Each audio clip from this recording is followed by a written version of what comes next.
Subscribe our channel True Point Facts and press the bell icon for latest update. Runway पर एक Boeing 747 take off करने के लिए बिल्कुल तैयार था।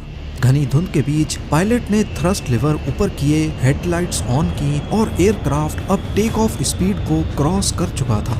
एक ऐसी स्पीड जहां से वापस होना नामुमकिन के करीब होता है।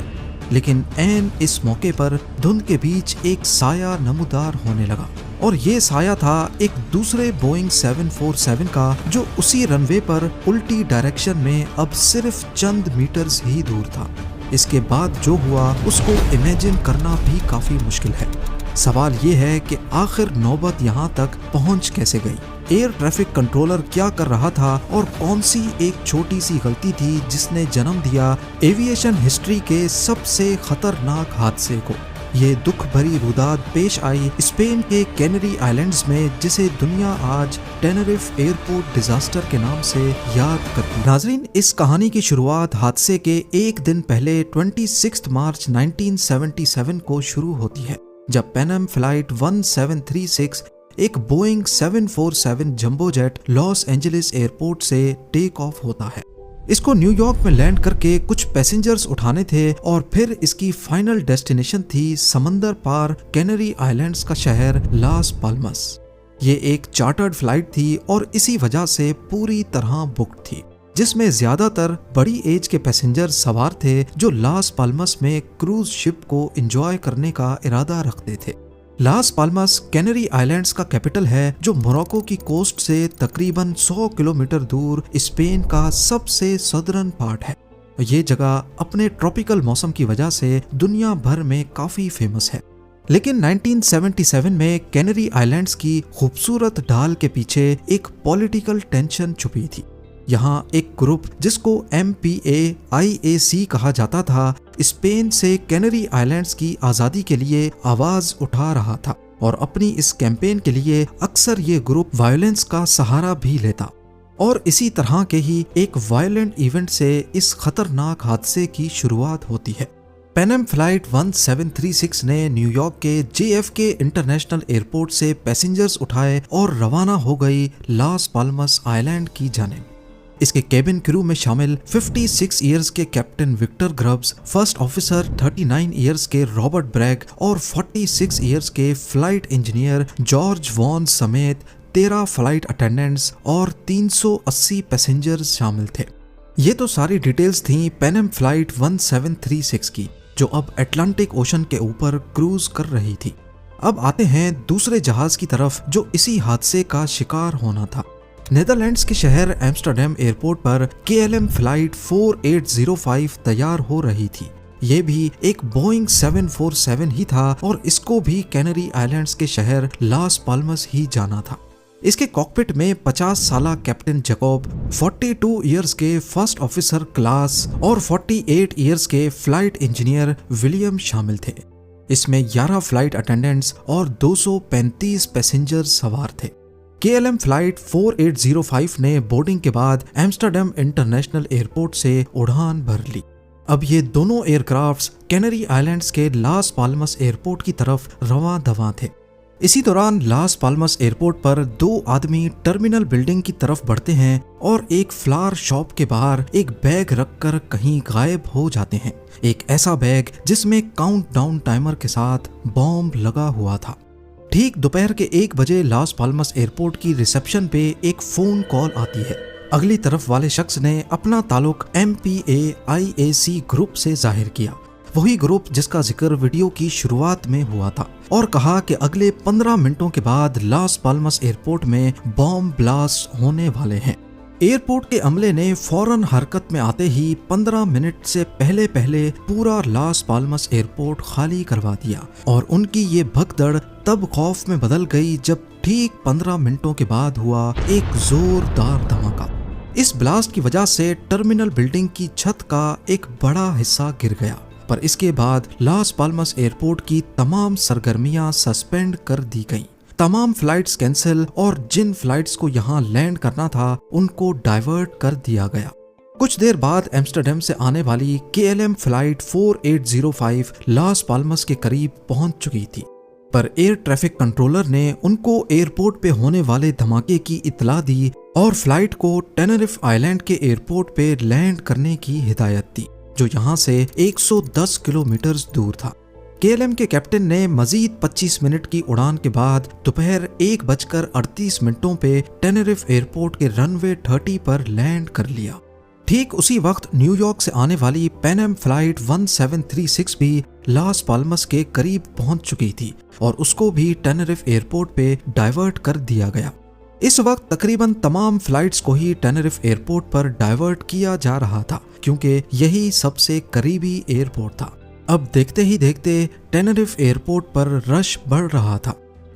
आपको यहाँ बताते चलें कि टेनेरिफ एयरपोर्ट पहाड़ी इलाके में वाक़े एक छोटा सा एयरपोर्ट है।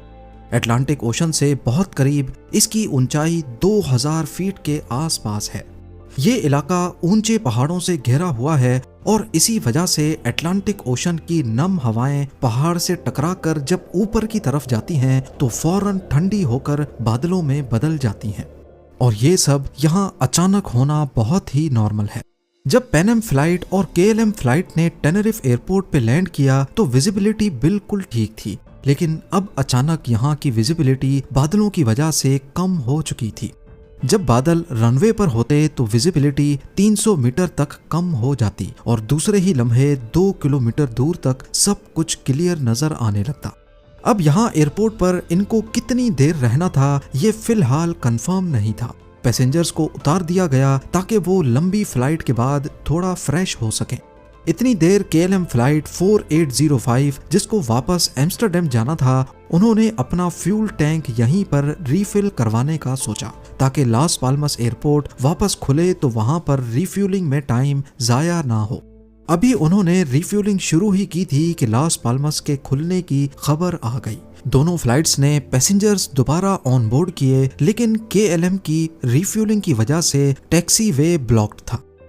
टेनेरिफ एयरपोर्ट एक छोटा एयरपोर्ट है जहां सिर्फ एक रनवे, एक टैक्सीवे और एक एप्रन है जहां टर्मिनल बना हुआ है, जो आप इस एनिमेशन में देख सकते हैं।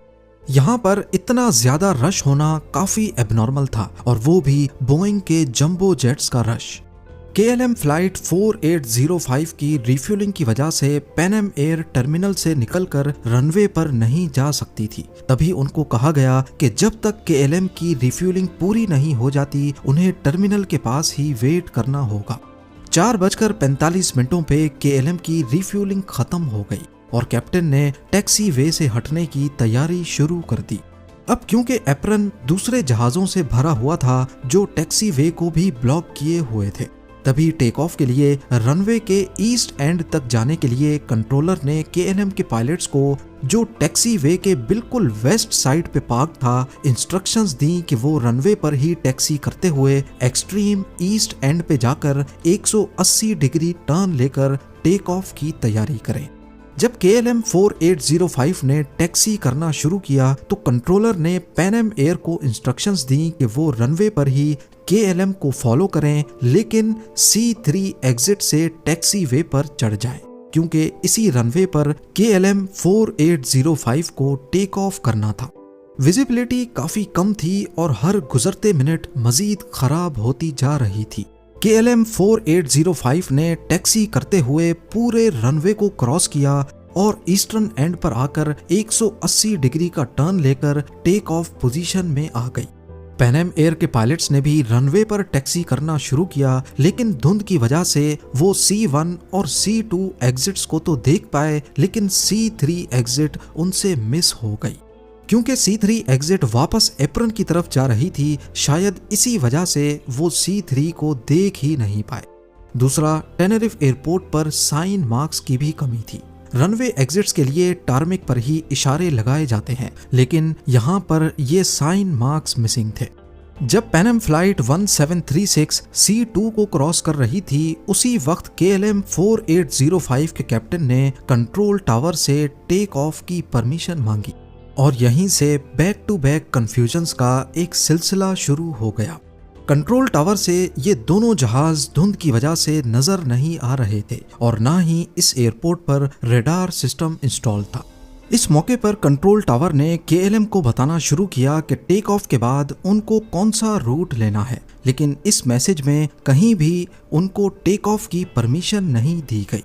पर KLM ने समझा कि शायद उनको टेक ऑफ की परमिशन मिल चुकी है और KLM के कैप्टन ने जवाब दिया we are at take of.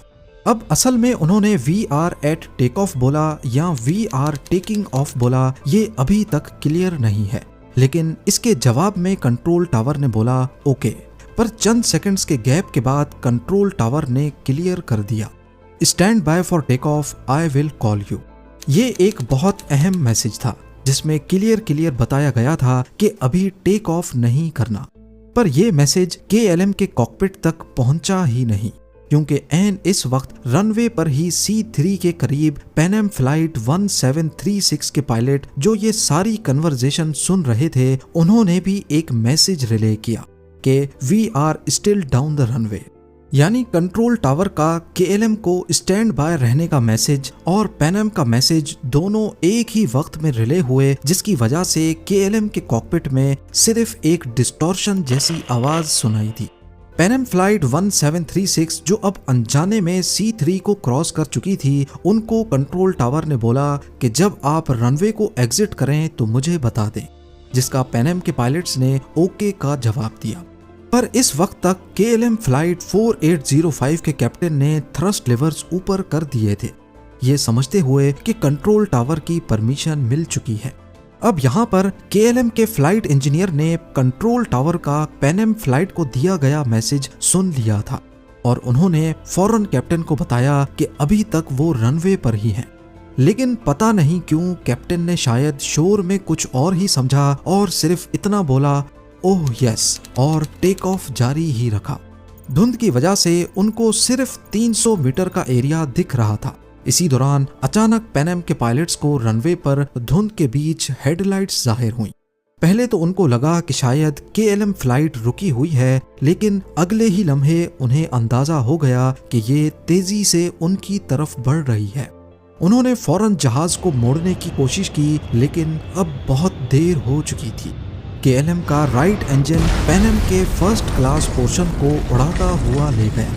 Landing gear भी टूट गया और जहाज 150 मीटर दूर रनवे पर जा गिरा और उसमें खौफनाक आग भड़क उठी। क्योंकि इसका फ्यूल टैंक पूरा फुल था तो आग की शिद्दत का अंदाजा आसानी से लगाया जा सकता है।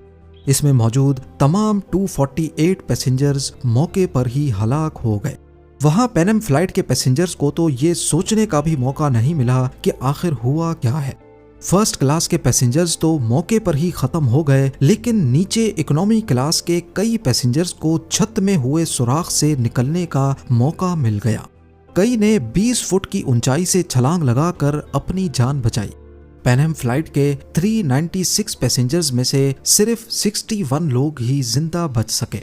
शायद मजीद लोग जिंदा बच जाते, लेकिन धुंध की वजह से कंट्रोल टावर को इस एक्सीडेंट का कुछ देर बाद इल्म हुआ। वो भी तब जब एप्रन पर खड़े दूसरे जहाज ने रनवे पर भड़कते हुए शोले देखे और कंट्रोल टावर को बताया। रेस्क्यू सर्विस की गाड़ियां भी धुंध की वजह से ज्यादा तेज नहीं चल पा रही थीं। इस हादसे में टोटल 583 जानें पलक झपकते ही जाया हो गईं। इन्वेस्टिगेशन में दोनों जहाजों के कॉकपिट वॉइस रिकॉर्डर का जायजा लिया गया और यहीं से ही सारी डिटेल्स पता चली जो आपने इस वीडियो में देखी हैं। इन्वेस्टिगेशन टीम ने ये रिजल्ट निकाला कि इस हादसे के पीछे चेन ऑफ इवेंट्स थे। पहले तो लास पाल्मस पर बॉम्ब ब्लास्ट, फिर KLM का टेनेरिफ एयरपोर्ट पर अपना फ्यूल टैंक फुल करवाकर टैक्सी वे को ब्लॉक करना। अगर वो ऐसा ना करते तो पैन एम फ्लाइट 1736 पहले ही टेक ऑफ कर जाती। उसके बाद अचानक विजिबिलिटी कम हो जाना और पैन एम का C3 एग्जिट को मिस करना। पर इन्वेस्टिगेशन टीम ने इस हादसे का जिम्मेदार KLM फ्लाइट 4805 के क्रू को ठहराया, क्योंकि आफ्टर ऑल उन्होंने बगैर परमिशन के टेक ऑफ जारी रखा, जबकि 5 सेकंड्स पहले फ्लाइट इंजीनियर ने कैप्टन को रोका भी था। टेनेरिफ एयरपोर्ट डिजास्टर पूरी एविएशन इंडस्ट्री के लिए एक वेकअप कॉल साबित हुई। इस हादसे के बाद एविएशन इंडस्ट्री में बहुत बदलाव देखा गया।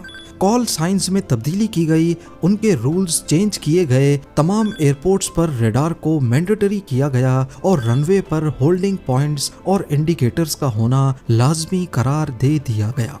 आज टेनेरिफ आइलैंड पर 2 एयरपोर्ट्स मौजूद हैं। जहां यह हादसा हुआ था वो नदर्न एयरपोर्ट है, जबकि साउथ में भी एक नया एयरपोर्ट बनाया गया है जिसकी ऊंचाई कम है और वहां बादलों और फॉग की वजह से विजिबिलिटी मुतासिर नहीं होती। If you like our videos, don't forget to like, share, and comments.